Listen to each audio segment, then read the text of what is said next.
سورہ فلق. سورہ فلق کا تعارف. مقام نزول. ایک قول یہ ہے کہ سورہ فلق مدینہ منورہ میں نازل ہوئی اور ایک قول یہ ہے کہ مکہ مکرمہ میں نازل ہوئی ہے. پہلا قول زیادہ صحیح ہے کیونکہ اس کے شان نزول سے اسی کی تائید ہوتی ہے. آیات، کلمات اور حروف کی تعداد. اس صورت میں ایک رکوع، 5 آیتیں، 23 کلمات اور 74 حروف ہیں. فلق نام رکھنے کی وجہ. فلق کے کئی معنی ہیں اور یہاں اس سے مراد صبح ہے، اور چونکہ اس سورت کی پہلی آیت میں یہ لفظ موجود ہے اس مناسبت سے اسے سورہ فلق کہتے ہیں. سورہ فلق اور سورہ والناس کے فضائل. احادیث میں سورہ فلق اور سورہ والناس کے بہت فضائل بیان کیے گئے ہیں. ان میں سے 3 فضائل سماعت فرمائیے. نمبر 1، حضرت عقبہ بن عامر رضی اللہ تعالی عنہ سے روایت ہے. مسلم شریف کی حدیث ہے. نبی کریم صلی اللہ تعالی علیہ وآلہ وسلم نے ارشاد فرمایا، کیا تم نے نہیں دیکھا کہ آج رات مجھ پر ایسی آیتیں نازل ہوئی ہیں جن کی مثل نہیں دیکھی گئی؟ وہ آیتیں قل اعوذ برب الفلق سورت کے آخر تک اور قل اعوذ برب الناس سورت کے آخر تک ہیں. نمبر 2، حضرت ابو سعید خدری رضی اللہ تعالی عنہ فرماتے ہیں، ترمذی شریف کی حدیث ہے، حضور پر نور صلی اللہ تعالی علیہ وآلہ وسلم جنات سے اور انسانوں کی نظر سے پناہ مانگا کرتے تھے یہاں تک کہ سورہ فلق اور سورہ والناس نازل ہوئی. پھر آپ نے ان سورتوں کو پڑھنا شروع کر دیا اور ان کے علاوہ دیگر وظائف کو چھوڑ دیا. نمبر 3، حضرت عابس جوہنی رضی اللہ تعالیٰ عنہ سے روایت ہے، حضور اقدس صلی اللہ تعالی علیہ وآلہ وسلم نے ارشاد فرمایا، میں تمہیں وہ کلمات نہ بتاؤں جو شریر جنات اور نظر بد سے اللہ تعالیٰ کی پناہ طلب کرنے میں سب سے افضل ہیں؟ انہوں نے عرض کی، یا رسول اللہ صلی اللہ تعالی علیہ وسلم کیوں نہیں، آپ ضرور بتائیے. ارشاد فرمایا، وہ کلمات یہ دونوں صورتیں ہیں. نمبر 1، قل اعوذ برب الفلق. نمبر 2، قل اعوذ برب الناس. سورہ فلق اور سورۃ الناس کا شان نزول. یہ سورت اور سورۃ الناس جو اس کے بعد ہے اس وقت نازل ہوئی جبکہ لبید بن عاصم یہودی اور اس کی بیٹیوں نے حضور پر نور صلی اللہ تعالی علیہ وآلہ وسلم پر جادو کیا اور حضور اکرم صلی اللہ تعالی علیہ وسلم کے جسم مبارک اور ظاہری اعضاء پر اس کا اثر ہوا، البتہ دل، عقل اور اعتقاد پر کچھ اثر نہ ہوا. چند دنوں بعد حضرت جبریل علیہ السلام آئے اور انہوں نے عرض کی، ایک یہودی نے آپ صلی اللہ تعالی علیہ وآلہ وسلم پر جادو کیا ہے اور جادو کا جو کچھ سامان ہے وہ فلاں کنویں میں ایک پتھر کے نیچے دبایا ہوا ہے. رسول کریم صلی اللہ تعالی علیہ وآلہ وسلم نے حضرت علی المرتضی کرم اللہ تعالی وجہ الکریم کو بھیجا اور انہوں نے کنویں کا پانی نکالنے کے بعد پتھر اٹھایا تو اس کے نیچے سے کھجور کے درخت کے نرم حصے سے بنی ہوئی تھیلی برآمد ہوئی جس میں حضور اقدس صلی اللہ تعالی علیہ وسلم کے وہ منہ مبارک جو کنگھی سے برآمد ہوئے تھے اور نبی کریم صلی اللہ تعالی علیہ وآلہ وسلم کی کنگھی کے چند دندانے اور ایک ڈورا یا کمان کا چلہ جس میں 11 گرہیں لگی تھی اور ایک موم کا پتلا تھا جس میں 11 سوئیاں چبھی ہوئی تھیں. یہ سب سامان پتھر کے نیچے سے نکالا اور حضور پر نور صلی اللہ تعالی علیہ وآلہ وسلم کی خدمت میں حاضر کیا گیا. اللہ تعالیٰ نے یہ دونوں صورتیں نازل فرمائیں. ان دونوں صورتوں میں 11 آیتیں ہیں، 5 سورہ فلق میں اور 6 سورہ ناس میں. ہر ایک آیت کے پڑھنے کے ساتھ ایک ایک گرہ کھلتی جاتی تھی یہاں تک کہ سب گرہیں کھل گئیں اور حضور پر نور صلی اللہ تعالی علیہ وسلم بالکل تندرست ہو گئے. تعویذات اور عملیات سے متعلق ایک شرعی مسئلہ. یہاں ایک مسئلہ ذہن نشین رکھیں کہ وہ تعویذ اور عملیات جن میں کفر یا شرک کا کوئی کلمہ نہ ہو جائز ہیں، خاص کر وہ عمل جو آیات قرآنیہ سے کیے جائیں یا احادیث میں وارد ہوئے ہوں. حدیث شریف میں ہے کہ حضرت اسماء بنت عمیس رضی اللہ تعالی عنہا نے عرض کی، یا رسول اللہ صلی اللہ تعالی علیہ وآلہ وسلم، جعفر کے بچوں کو جلد جلد نظر ہوتی ہے، کیا مجھے اجازت ہے کہ ان کے لیے عمل کروں؟ حضور پر نور صلی اللہ تعالی علیہ وسلم نے اجازت دی. سورہ فلق اور سورۃ الناس کے شان نزول سے حاصل ہونے والی معلومات. اس سورت اور اس کے شان نزول سے 4 باتیں معلوم ہوئیں. نمبر 1، جادو اور اس کی تاثیر حق ہے. نمبر 2، نبی کے جسم پر جادو کا اثر ہو سکتا ہے جیسے تلوار، تیر اور نیزے کا. یہ اثر شان نبوت کے خلاف نہیں، ہاں ایسا اثر نہیں ہو سکتا کہ جس سے نبوت کے متعلقہ امور میں خلل آئے. حضرت موسیٰ علیہ السلام کے مقابلے میں جادوگر بالآخر اس لیے فیل ہوئے کیونکہ وہاں جادو سے معجزے کا مقابلہ تھا، ورنہ حضرت موسیٰ علیہ السلام کے خیال پر بھی اس جادو نے اثر کیا کہ ان کو خیال ہوا کہ یہ لاٹھیاں رسیاں چل رہی ہیں، جیسا کہ قرآن پاک میں ہے، يُخَيَّلُ إِلَيْهِ مِن سِحْرِهِمْ أَنَّهَا تَسْعَىٰ. ترجمہ، ان کے جادو کے زور سے موسیٰ کے خیال میں یوں لگی کہ وہ دوڑ رہی ہیں. نبی کریم صلی اللہ تعالی علیہ وسلم کے خیال پر بھی یہی اثر ہوا تھا۔ نمبر 3، جادو کو دور کرنے میں سورہ فلق اور سورہ ناس میں خصوصی تاثیر ہے۔ نمبر 4، جادو، ٹونا اور عملیات و اثرات اور بیماریوں کو ختم کرنے کے لیے قرآن پاک کی سورتوں اور آیتوں کو استعمال کیا جا سکتا ہے، جیسا کہ اوپر بیان ہوا، اور خود بخاری شریف میں سورہ فاتحہ کو اس مقصد کے لیے استعمال کرنے کا بیان موجود ہے۔ سورہ فلق کے مضامین۔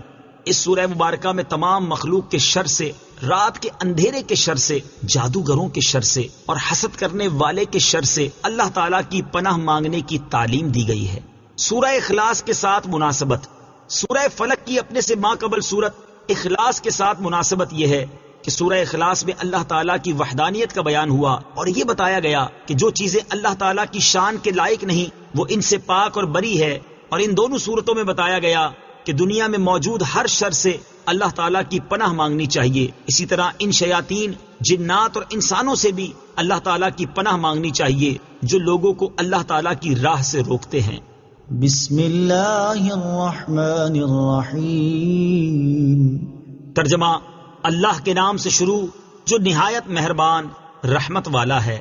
قل اعوذ برب الفلق من شر ما خلق ومن شر غاسق اذا وقب ومن شر النفاثات في العقد ومن شر حاسد اذا حسد۔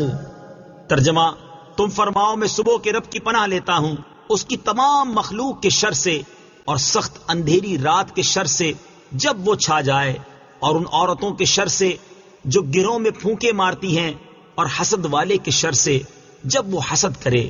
قل اعوذ برب الفلق۔ تم فرماؤ میں صبح کے رب کی پناہ لیتا ہوں۔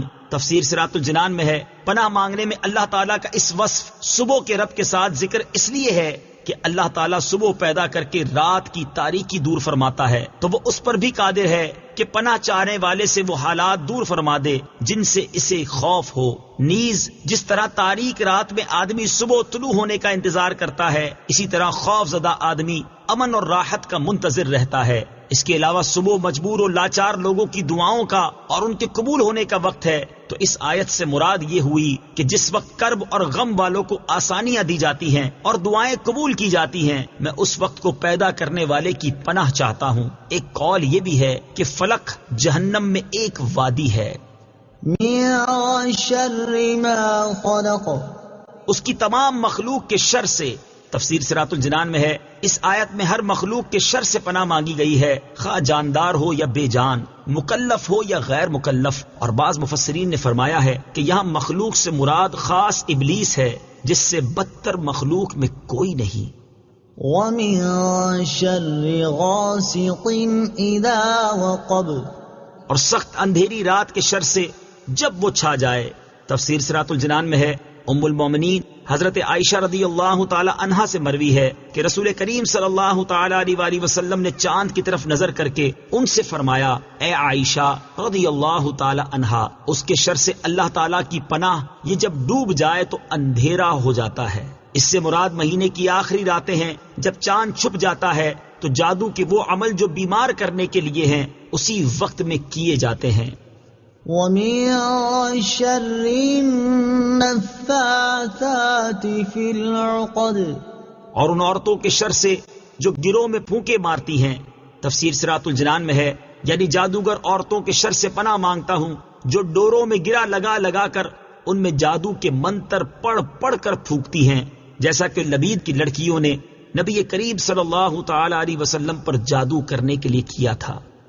تعویذات سے متعلق ایک اہم شرعی مسئلہ یاد رہے کہ ناجائز کاموں کے لیے تعویذ گنڈے ناجائز و حرام ہیں، جبکہ جائز مقصد کے لیے گنڈے بنانا اور ان پر گرا لگانا، قرآن مجید کی آیات یا اللہ تعالیٰ کے اسماء پڑھ کر دم کرنا جائز ہیں۔ جبور صحابہ کرام اور تابعین رضی اللہ تعالی عنہم اسی پر ہیں۔ اور نبی کریم صلی اللہ تعالی علیہ وسلم کے عمل مبارک اور ارشاد سے بھی یہ چیز ثابت ہے۔ چنانچہ حضرت عائشہ صدیقہ رضی اللہ تعالی عنہا سے روایت ہے، مسلم شریف کی حدیث ہے، آپ فرماتی ہیں کہ جب حضور پر نور صلی اللہ تعالی علیہ وسلم کے اہل میں سے کوئی بیمار ہوتا تو حضور اقدس صلی اللہ تعالی علیہ وسلم معوذات یعنی سورہ فلق اور سورہ ناس پڑھ کر اس پر دم فرماتے۔ اور حضرت عبید بن رفاعہ رضی اللہ تعالیٰ عنہ سے روایت ہے کہ حضرت اسماء بنت امیس رضی اللہ تعالی عنہا نے رسول کریم صلی اللہ تعالی علیہ وسلم سے عرض کی، یا رسول اللہ صلی اللہ تعالی علیہ وسلم، حضرت جعفر رضی اللہ تعالیٰ عنہ کے بیٹوں کو بہت جلد نظر لگ جاتی ہے، کیا میں کچھ پڑھ کے ان پر دم کر دیا کروں؟ ارشاد فرمایا، ہاں، کیونکہ اگر کوئی چیز تقدیر سے سبقت لے جا سکتی تو نظر ضرور اس سے سبقت لے جاتی۔ وَمِن شَرِّ حَاسِدٍ إِذَا حَسَدَ، اور حسد والے کے شر سے جب وہ حسد کرے۔ تفسیر صراط الجنان میں ہے، حسد والا وہ ہے جو دوسرے کی نعمت چھن جانے کی تمنا کرے۔ یہاں حاسد سے بطور خاص یہودی مراد ہیں جو نبی کریم صلی اللہ تعالی علیہ وآلہ وسلم سے حسد کرتے تھے۔ یہ خاص لبید بن عاصم یہودی ہے، اور عمومی طور پر ہر حاسد سے پناہ کے لیے یہ آیت مبارکہ کافی ہے۔ حسد بدترین صفت ہے، اور یہی سب سے پہلا گناہ ہے جو آسمان میں ابلیس سے سرزد ہوا اور زمین میں قابیل سے۔ حسد کے مقابلے میں رشک ہوتا ہے، اور وہ یہ ہے جس میں اپنے لیے بھی اسی نعمت کی تمنا ہوتی ہے جو دوسرے کے پاس ہے، لیکن دوسرے سے چھن جانے کی تمنا اس میں نہیں ہوتی۔ اس صورت مبارکہ سے معلوم ہوا کہ جادو اور حسد بدترین جرائم ہیں کہ عام شروں کے بعد ان کا ذکر خصوصیت سے فرمایا گیا۔ صدق اللہ العظیم۔